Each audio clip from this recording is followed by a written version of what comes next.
Shana Tova to our very dear alumni, parents, and the entire Nishmat family. We are moments before Rosh Hashana, and what's perhaps the apex of prayer for many of us on Rosh Hashana, we'll shortly be reciting the Unetane Tokef prayer, at which time we'll be saying Uv'shofar gadol yitaka v'kol dmama daka yishama, and there will be sounded a great shofar, and there will be a thin silence. What's that silence? For the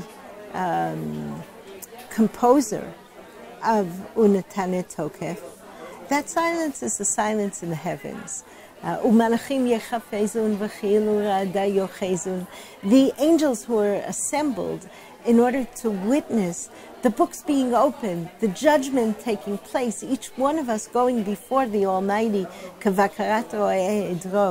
as a shepherd will count his sheep. The silence is the silence that falls over the heavenly space, the silence of fear, of awe.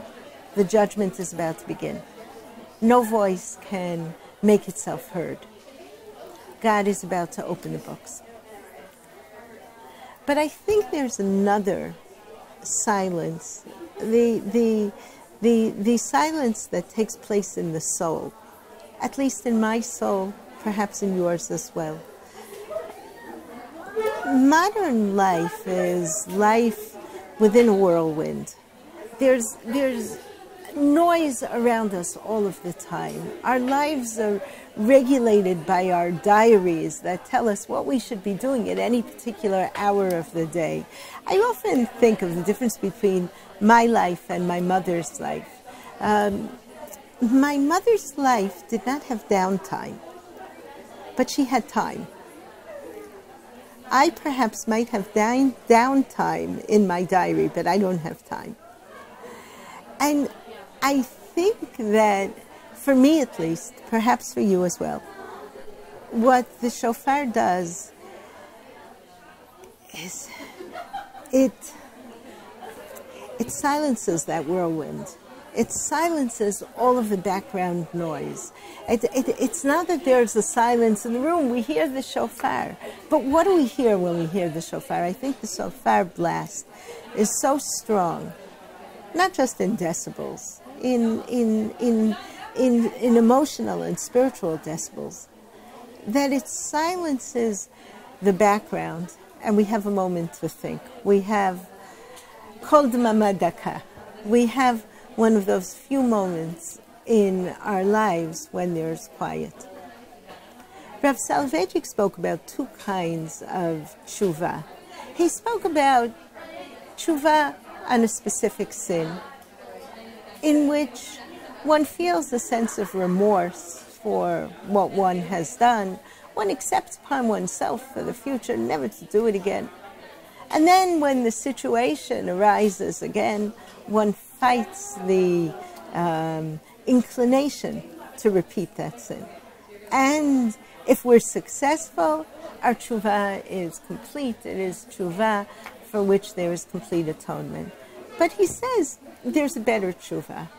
Not a tshuva involving a war with our inclinations, not a tshuva which is specific. One needs a specific tshuva. But he says there should be something additional, which is an assessment of the direction we want in life. Because if we choose our directions, there are going to be fewer wars with our yitzarim, wars with our inclinations. If we make larger decisions of where we wish to be in life, what we wish to be doing in life. And I think as the shofar is blown, there's a moment, a short moment, but we have 100 blasts of the shofar, and we have 2 days. There's a moment to think over our direction in life, what we want for ourselves.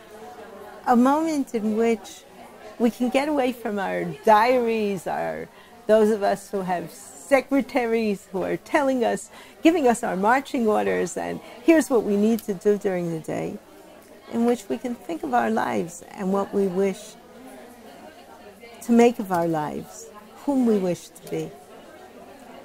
So my wish to myself and to you as well is that during that Kol Dmama Daka, we seize the moment in order to look at ourselves, in order to take stock, in order to think, in order to make decisions, to make big decisions.